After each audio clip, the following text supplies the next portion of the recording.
S puno emocija, tuge, boli u srcu, održana je manifestacija Svjetlo za ranjeni grad u organizaciji Udruge djece poginulih hrvatskih branitelja Domovinskog rata, a u sklopu Petrinjskih dana sjećanja.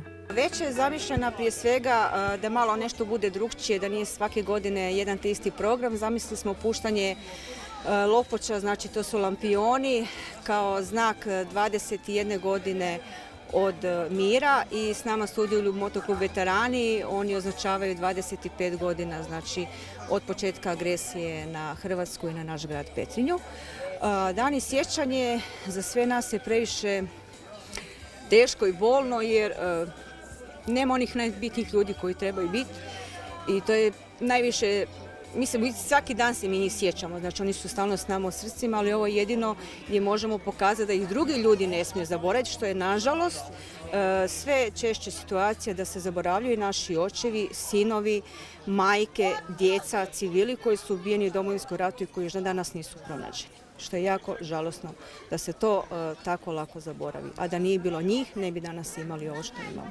Ovo je sigurno jedan veliki dan i jedna humana gesta i poruka koja kroz jednu određenu svetlost, kroz jednu određenu ljepotu daje 21 poruku, 21 godine iza nas koje su godine koje su ostavile trag, koje na neki način pokazuje da je to ranjeni grad, da smo i ranjenog srca bili i da smo bili na sve strane izranjavani. Ali grad koji je zdrav grad, koji sada u ovom trenutku daje zdrave poruke, jasne poruke u ovih 21 godinu, što znači prije svega sjećanje, što znači pijetet prema svima onima koji su stvarali državu Hrvatsku sa osjećajima gdje se vraćamo nekako u prošlost i ti isti osjećaj nam bude i nadu i sve ostalo da ta svjetlost ostane za sva vremena, svjetlost budućnosti, svjetlost da svi hrvatski branitelji vide odozgora tu svjetlost i da vide nas i da budu zadovoljni da ovaj grad ide naprijed i da svi skupa to mi nećemo nikad zaboraviti.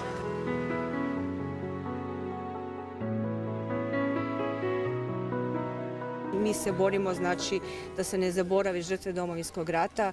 Nastojimo se izboriti za prava djece, što recimo mi apsolutno nemamo ništa. Našim venama teče njihova krv, a mi apsolutno nemamo nikakva prava i to je zabluda kada ljudi kažu imate sve. Nemamo apsolutno ništa. Grad je uvijek bio sve jednoj udruzi partner. Mi svim udrugama proisteklim iz Domovinskog rata sa svojim zahtjevima koji su dolazili, manje više smo u velikom raspoloženju uspjeli naći način da riješimo probleme, ali ono što su pitanja otvorena, ta ista pitanja ne mogu biti kada su u pitanju mnoge udruge koje su proistekli iz Domovinskog rata, samo problem lokalne samouprave, gradova i općina. Mi znamo da živimo u prostoru koji je devastiran, mi znamo da ovdje gradimo sve što više možemo za opstanak mladih ljudi, da djeca naša imaju budućnost, ali znamo da države ima svuda, samo nema tamo gdje se stvarala. To ponavljam, to je Petrinja, to su mnoga područja koja jednostavno si postavljaju ponekad pitanja zašto smo dobili državu takvu koja nas ne vidi. Evo, ja mislim da je to ipak na kraju institucija Sabora na kojoj se može, iz koje se može puno više reći, a pogotovo treba krenuti od djece, obitelji poginulih hrvatskih branitelji, jer oni bi trebali biti temelj i oni bi trebali dobiti upravo tu svjetlost kroz cijeli život da znadu zašto su poginuli njihovi roditelji. Evo, to je ono što je ključ cijele priče.